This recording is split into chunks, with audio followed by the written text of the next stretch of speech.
Hello, this is Pat Moore. Today I'm going to tell you exactly what addiction is and exactly what you can do about it. I'm the primary investigator of a new addiction discovery. What you don't know about addiction may kill you or someone you love. So here's what you need to know and why no one sees it coming until too late. This discovery was made possible by researching the relationships between the whole continuum of substance use disorders, the affective risk response system, autonomy, and dependence. You might want to come back to this slide. I use the commonly used definitions here. They're going to matter here in another slide or two. This is what I found out after 5 years of working with 5,000 college students at Kennesaw State University. 1, addiction is a developmental process. 2, risk response patterns determine development. And 3, risk response factors cannot be changed. They come with the package. So the good news is factors can't be changed, but patterns, they're up to us. The bad news is dependent patterns believe they're autonomous because dependent patterns feel autonomous. I'll show you exactly what it looks like. The best way to see what addiction looks like is to do a little compare and contrast from convenient samples. So if we take all risk levels, what I did was take all risk levels of 18-year-old college freshmen, we will find that most of them are low risk for any kind of addiction process. They're not going to develop a dependent process. That does not mean they're low risk for an acute accident with someone who has a dependent process. 25% are going to be developing a dependent process while I'm interviewing. So here's what a compare and contrast looks like. We call them high benefit patterns and low benefit patterns. Both, you look at this first column, both high benefit and low benefit are very similar. They both can manage high risk. They both can manage low risk. They both can change over time. They have identical risk response factors. They can be bold or cautious. They both are capable of action, fast action. They're both very resourceful. They both face fear. They both have faith. They both can display courage. They both can delay gratification. They both use common sense and have capacity for logic. They both do the best with what they have. So when I do a comparison, I get to, they look the same. They're invisible. On a freshman campus, everybody looks low risk. They are not, even the low risk people. If we look at the differences, we get two different columns. The high benefit, they have a different goal, and that's the difference. Everybody does the best with what they have, but it's not really what you have, it's what you do with it in terms of goals. So the high benefit tend to have an autonomous kind of goal and in order to contribute. They constantly improve in spite of losses. The low benefit patterns are trying to survive.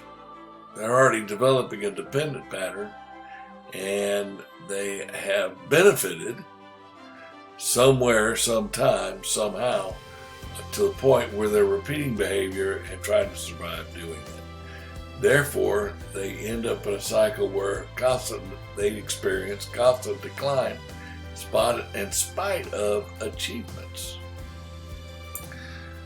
In the autonomous column here, they develop the capacity for humility, security, faith, and life as a process that's manageable. Over here in the dependent column, they overdevelop ego, insecurity, and fear, and attempt to manage outcomes. In the autonomous column, the constructive paranoia, they have faith. They habituate in a stage 0 kind of way, and I'll explain that in a second. Over here, these folks learn destructive paranoia. They make decisions based on fear. They live on a basis of fear, foundation of fear. Here, change is good. Over here, cling to the familiar, beyond all reason.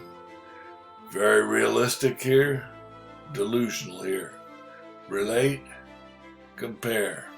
Content, never happy. Tolerance for tension, suffering, whatever it is, it's temporary. Lives with psychic pain, constantly comes up with worst case scenarios, believes it's going to be permanent. The autonomous will encourage others. The relationship for the dependent is they will either dominate, depend on others, or both at the same time. Perception and service of judgment is used by the autonomous. For the low benefit column, they actually use perception in place of judgment. And all this results in useless action for the dependent and useful action for the autonomous.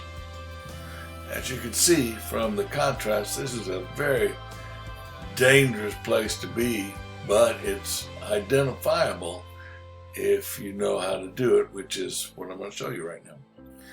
Therefore, addiction is mistaking a dependent pattern for autonomy. That's what it is. That's what I found out. And you can identify anybody's pattern in 3 simple steps. 1, find your risk level. If you can do that, you can find your risk-benefit pattern. If you can do that, you can adjust. This is the model we use in the prehab presentation that integrates the relationships we talked about earlier. This is where you can find your risk level. The full presentation is on YouTube, and I'll give you that link.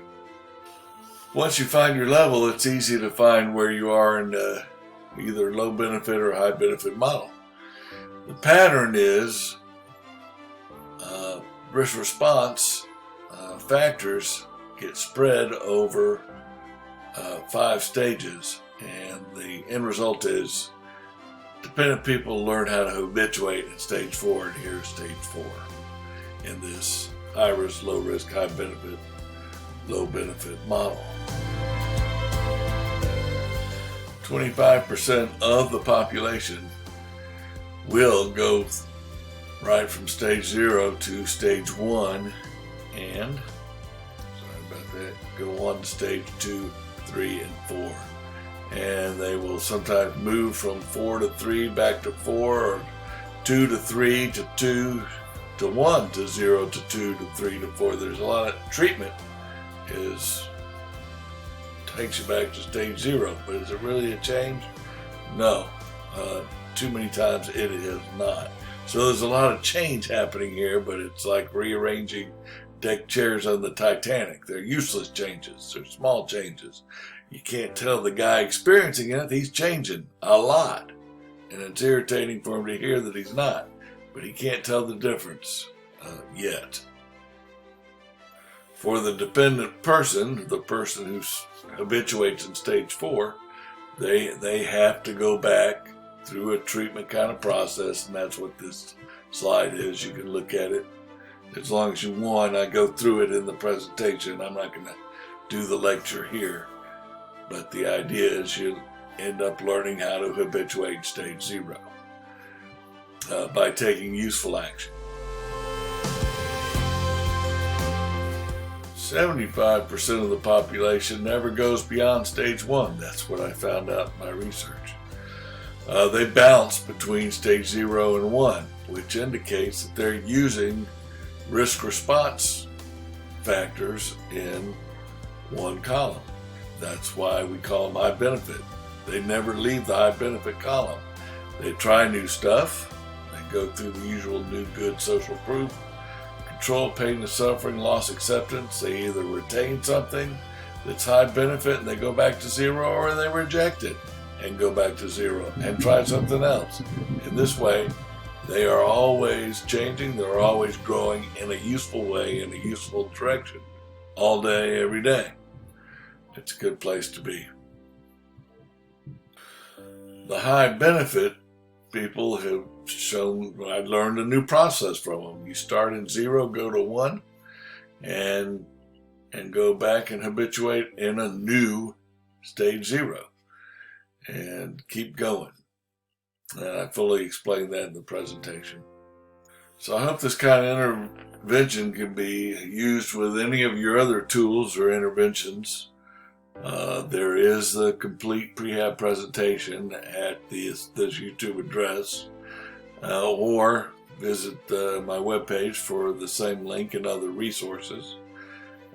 What I think the important thing is that all professionals, all treatment professionals, all prevention professionals, all education professionals, all administrative professionals, everybody can start to coordinate and work together towards the common goal of eliminating substance use disorders. If we do a lot of catch and release at stage 1 through high school and college, there is no stage 2, 3, and 4. If there is, it's greatly reduced. I think we can reduce it to zero, or get pretty close to it, which is a lot better than 500,000 a year that die before their time now. So I'm going to stop there. I hope this helps you out.